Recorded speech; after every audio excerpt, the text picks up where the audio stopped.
through their actions, James. Now we await to hear from the executive, which perhaps we will later this evening, but I am told now that we can listen in to Helen Aura, who is at the Kenyatta National Hospital. Helen will update us on what's happening. That we have also been able to see on the streets from the police officers firing live rounds at these young people who actually were not even armed. Though in certain areas of CBD today we saw that the roads were blocked, but they managed to disperse the crowds well within their means. But James, we will be able to give you more information. Kenyatta National Hospital, as you can see, it's well staffed. The beds are all out here. Once a patient goes in, then they're able to assess the triage center to be able to assess also the critical.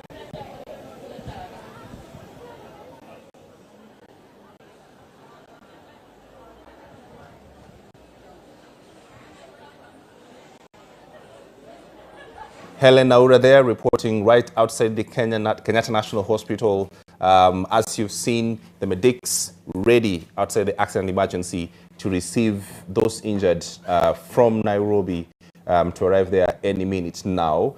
As she has informed us, the doctors are ready, the beds are out to receive, to triage, and to quickly move. Make that line moving. Presumably there's quite a heavy number of those injured coming right up by the preparations that we've seen right there on the screen.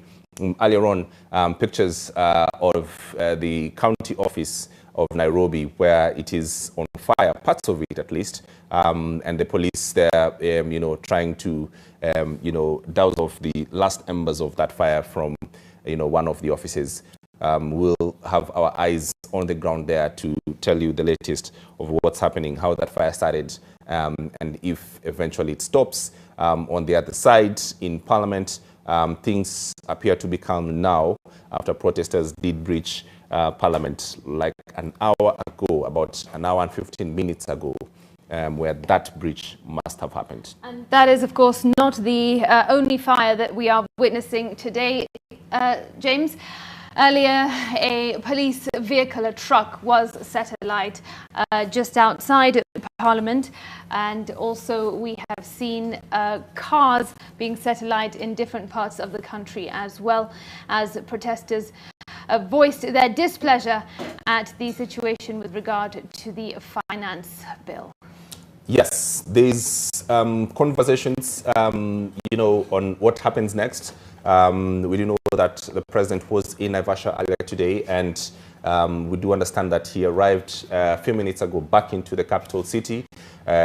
We are our ears on the ground to hear if the head of state will address the nation or will send a statement. We are on the lookout for that. But there's quite, a conversation of what happens next, even as we see these last pictures of medics trying to get and help those who have been injured and transport them to Kenyatta National Hospital, among other efforts to sort of, help those who have been injured, save lives, as you can see the pictures on your screens right now. Right, and if indeed we do hear from the president, what will be interesting is the content of his statement. We still have not heard from the executive or the Ministry of Interior regarding the deaths that were witnessed last week and the police brutality as well. Today we are aware that there have been fatalities, so we will wait and see whether or not the president will allude to those, and also what the way forward will be. But just look at that damage and destruction. If it's not a vehicle, it is a building. If it is not a building, it is furniture, and of course human life as well has been affected. As you keep saying, James, unprecedented. I think nobody could have imagined that we would be witnessing what we have witnessed today in Kenya. It is an historic day for democracy, for the people of Kenya, young and old. I mean, look at that. Even in the county of Mombasa, young people coming out to demonstrate. And then there you go on the right, a moment of utter emotion. Right. Which I'm sure a number of people are feeling across the country. It is a trying time for Kenyans at large, whether people are witnessing this on TV or whether they're hearing about it, whether they are on the ground themselves or whether they are part of the protesters or part of the support team, as we're seeing. And this news, of course, has made it across the world. People are watching, all eyes on Kenya. Absolutely, Smriti. There's something with what has happened today with the breaching of Parliament. Remember, this is a House of Representatives. It is the place for accountability. It is where members of Parliament go to make our laws. And in many ways, not just, it's a seat that gives the Kenyan people a voice. And there is something symbolic with what we've seen, the pictures we've seen of that house being destroyed. It's very symbolic. It's an analogy of people saying that they don't think that house has been serving them and does serve them. So there's a lot of reflection on those images. Over and above, the personal, injuries, the deaths that have been reported, there's something that says the Kenyan democracy is in a problem. The Kenyan governance needs to recheck itself. That perhaps the people, those who are governed vis-a-vis those who are governing, are speaking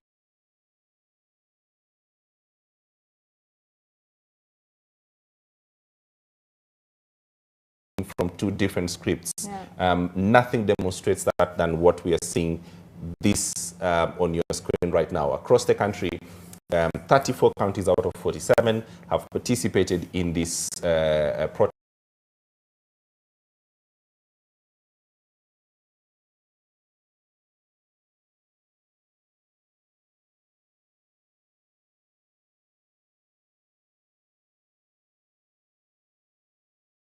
Today, by and large, most has been peaceful.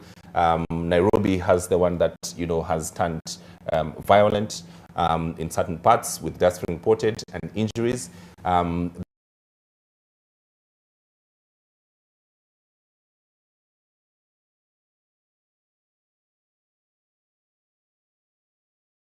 That tells you something, and that's the taking stock that needs to happen fairly quickly after this.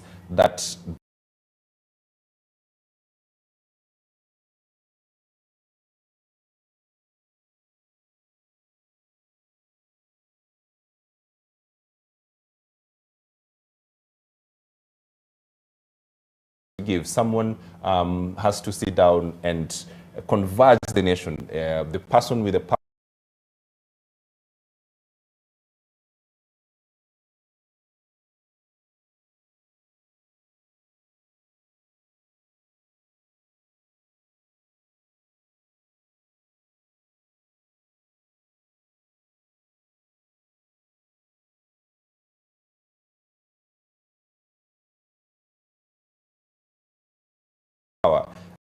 to converge the nation and call the nation to to order, and say, either I've listened to you, what is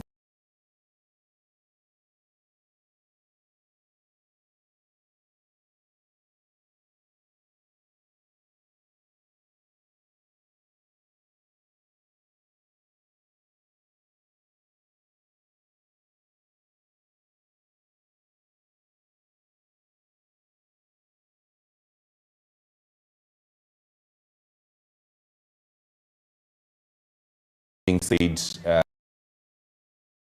is perhaps correct, or you might have misread it, and this is how I choose to move it forward. That will be something that would need to happen fairly soon, this evening if possible, right. And nothing further than that, would manage to sort of remove the sense of fear and in the air. Pictures right now of on your screen in Mombasa. Our reporter there earlier on told us it was peaceful. We can see still peaceful, as you can imagine, the protesters, they are also receiving news of what has happened in Nairobi, and you can see the sense of shock, in everyone's eyes, yeah. Of that news. has traveled, Smriti, as you say, not only just, internationally, but inside the country, right, of what this moment means. Occupy Parliament has been achieved. It really has been an intense day, James. It is now approaching 4:30 in the afternoon. It feels like midnight. It does. It does feel like midnight. The energy is absolutely immense, and the determination to prove a point. So I think two things. I think if we are to sort of look at, we've done this many times and you before, and if you look at, say the 2010 Constitution, which is perhaps one of, the most engaging moment that this country had in the voting of this sort of new constitution, and sort of promised this new birth of a new country. Participating in that and covering that was something immense. You could see the energy, you could see the liveliness of people. The hope that people had, that we're doing something, we're bringing something fresh, something new, something for all of us. And that moment really couldn't have been captured, couldn't have been bottled. The elections afterwards, 2013, 2017, and even 2022, there are moments where the country converges and it does something to the space where everyone has energy, because it's a crossroad of sort, because people have to make a choice. We're going this way or that way. And those moments really cannot be captured, can't be bottled. You have to be there to experience it. This is another moment. Unfortunately, this moment, as you can see the pictures on your screen there, police perhaps lining up to engage those protesters on this side. As you can see, that line of blue wasn't there a few minutes ago, but now it has emerged. And the police, any minute now, that formation, I do recognize it, is for engaging protesters shortly. Right, and still tear gas fills the air. Right, those are pictures from the county of Mombasa, but let's bring you back to Nairobi for a moment, because NTV's Zainab Ismail is on the ground. She was in Parliament when Parliament was under siege. Zainab, where are you at this point, and what are you able to tell us? We are right inside Parliament, about 70 to 100 meters away from where we are. We can see protesters trying to push the police officers and trying to access Parliament.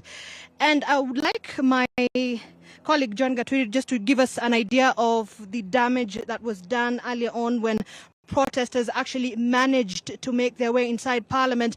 What you can see down there is a part of the fence that covers Parliament buildings on the Senate side down.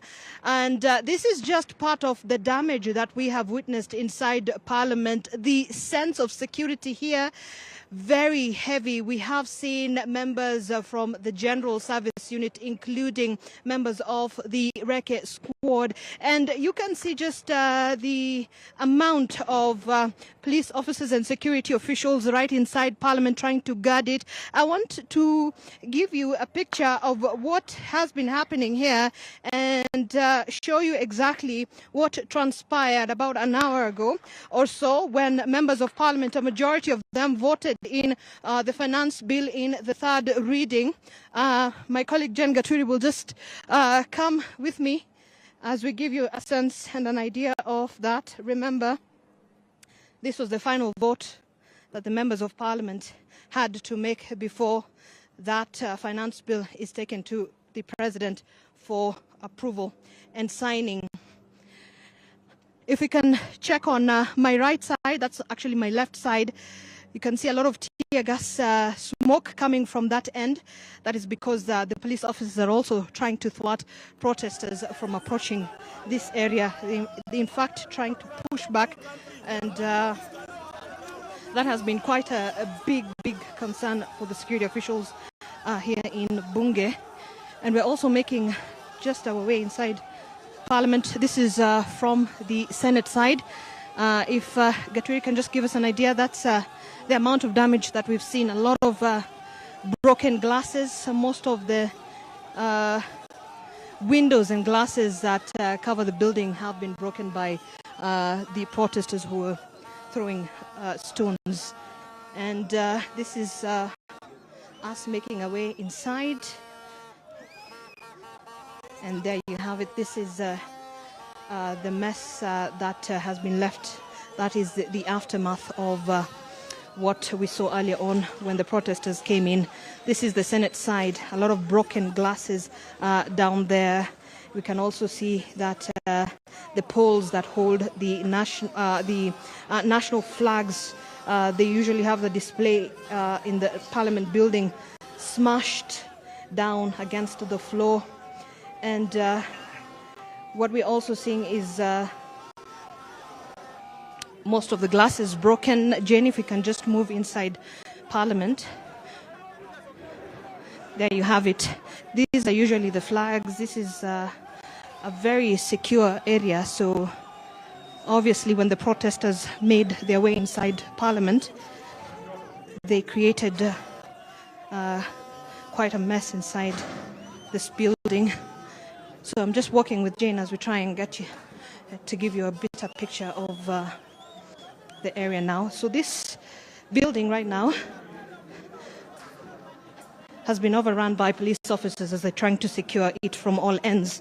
We saw earlier on when protesters tried to access Parliament through the Uhuru Highway. However, that did not happen as there was a lot of tear gas canisters that were thrown their way. And what we saw also was some of the police officers who used live ammunition on protesters. We saw members of Parliament protesting, especially those with the Azimio coalition, saying that they did not expect the police to use live ammunition on protesters. But this is exactly how they made their way into Parliament. And so this is strictly a members-only dining area for the members of Parliament. And this is the damage that was left. You can see tables and chairs scattered all over, the plates broken.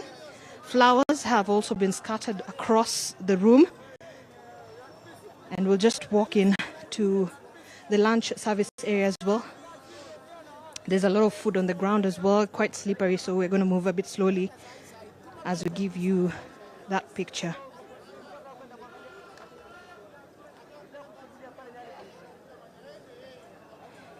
There you have it. This is where they made their way.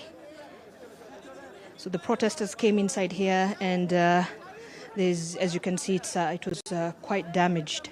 The tables, this is the dining area for members of Parliament, and in fact, members of Parliament, some of them were having lunch over here at that point when the protesters broke the fence and entered Parliament.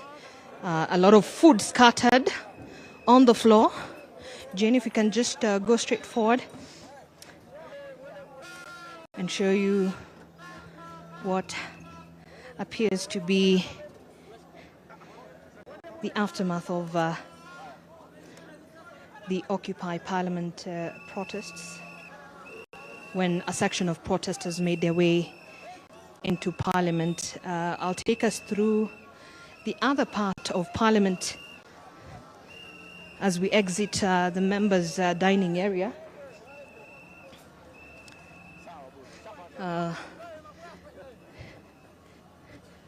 So in almost every single part of this area of Parliament, the damage has already been done. Those are the pieces of broken windows scattered across the floor. You can see most of the area that is covering this members-only lounge by the members of Parliament really, really damaged. And it's quite empty at this point. There really are no members of Parliament within Parliament right now. They made their way to County Hall when the protesters came in. So let me also give you a glimpse of how near the chambers look like. All right, so we allowed to give you an idea of how inside the chambers look like. However, we have pictures of what happened earlier on. Just a sense of what has happened. There's usually a TV mounted on the wall of the Parliament buildings right outside the chambers. Has been broken, and down is a lot of damage. You see flowers and papers, and security officials are asking us to just give them the privacy, so we'll not be giving you that picture right now exclusively. However, we do have those pictures, and Jane and I will be sharing those pictures later on our 9 p.m. bulletin. However, as we move towards, we're going to go round Parliament buildings through Senate and also show you the other part of the Parliament that has also been damaged. We saw a number of vehicles belonging to members of Parliament also stoned. So that is what happened. So let's just head this way. Allow me to just take us through that, and Jane will be giving us pictures, and I'll be trying to get a glimpse of what else I might have missed in trying to really assess how the situation looks like right now.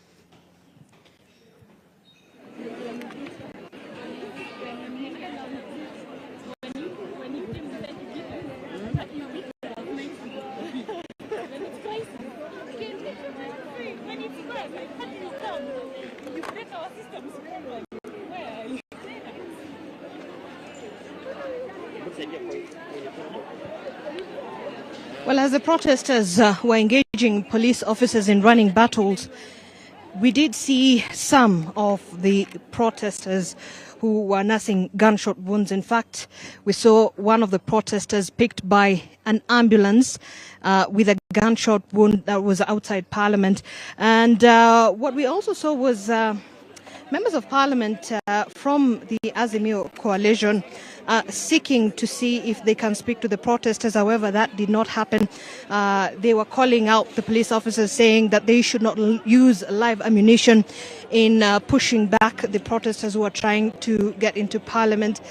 This is a fire also that was put on. I will try and verify exactly how the fire came up about, but this is what we came and found right after the protesters made their way outside Parliament. And we saw a couple of them, and they were saying, we have entered Parliament, we have occupied Parliament, and we want to speak to those leaders who voted in the Finance Bill 2024, and we just want them to understand where we came from. And of course, some of them were quite angry, and at some point they brought a body of a young man who had been shot dead by a police officer that had used live ammunition, and of course they brought the body right outside the gates of Parliament, and they were seeking an audience with the members of Parliament. We saw Babu Owino, the member of Parliament, go outside Parliament. At some point, we were not allowed to enter or get out of Parliament, but he sort of tried and got outside Parliament by going up above the fence, and he went outside. He spoke to the protesters, and they were sort of giving him an idea of the situation from their end. And so this is what is happening right now. There's still a lot of damage, but we'll be giving you the pictures of those. But let me take you to where the rest of the action is happening right now. Protesters are still pushing to come back in Parliament. So that is at the City Hall roundabout. Yes, that's the City Hall roundabout. So that is where the protesters are, and some of them are really pushing to come back inside Parliament. But police officers have been really trying to push them back, and I want us to get there as quickly as we can, so we can also just show you exactly what is happening.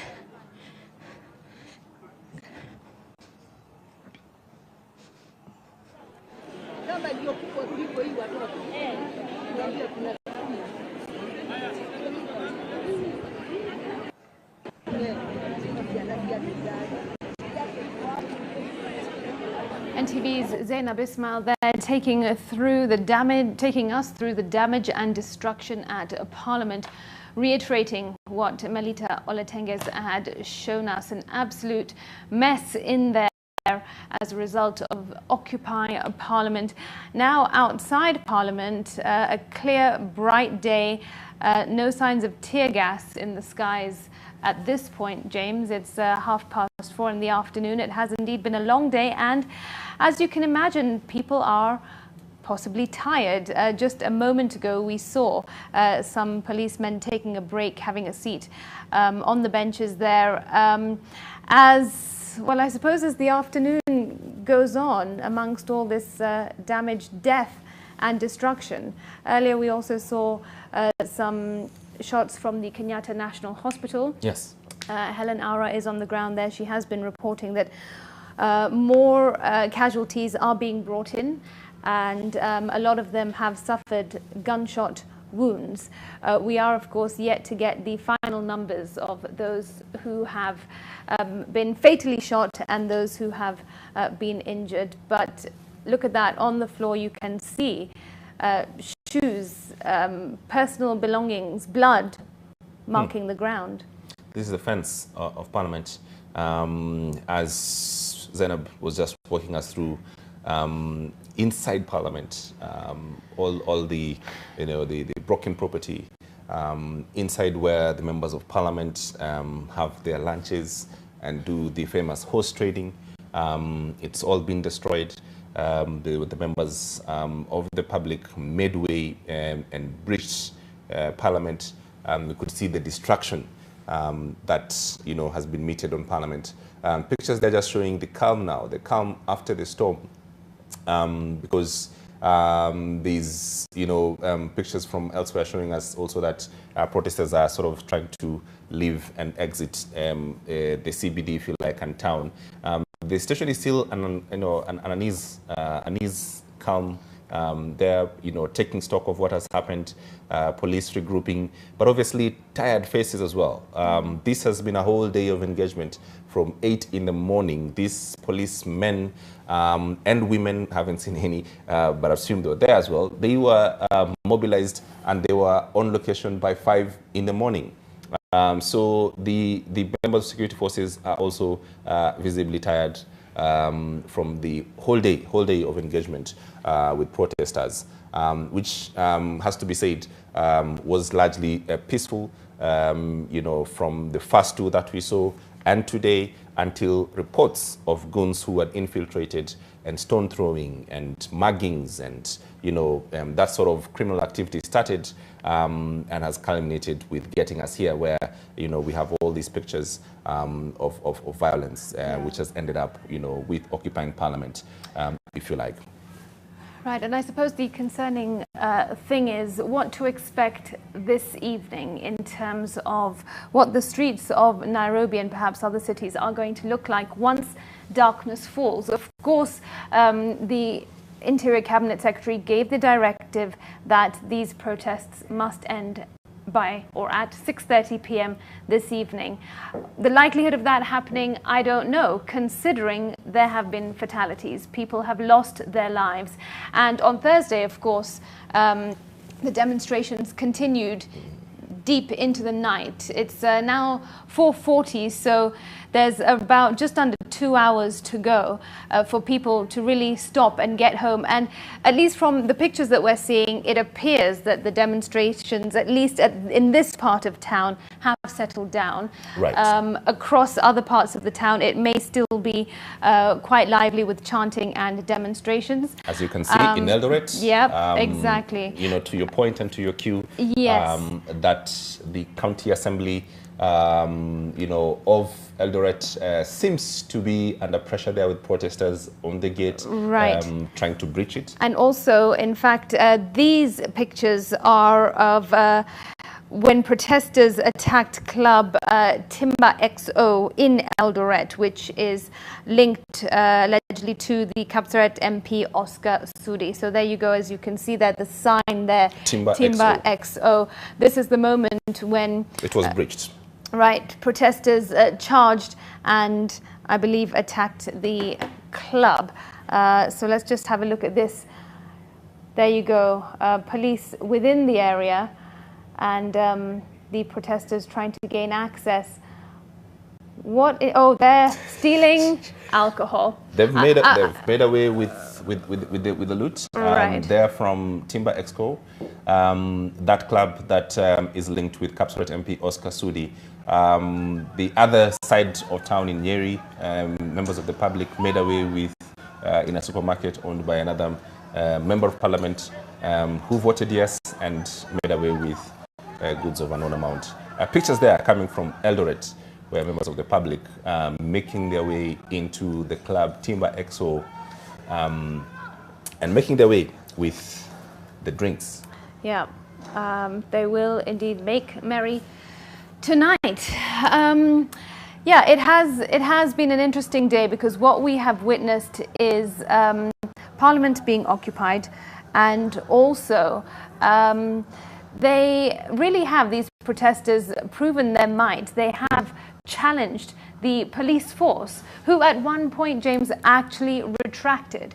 Yes, we saw in the pictures earlier on of police after exhausting their tear gas canisters, you know, and not being able to use, you know, the water on the tankers.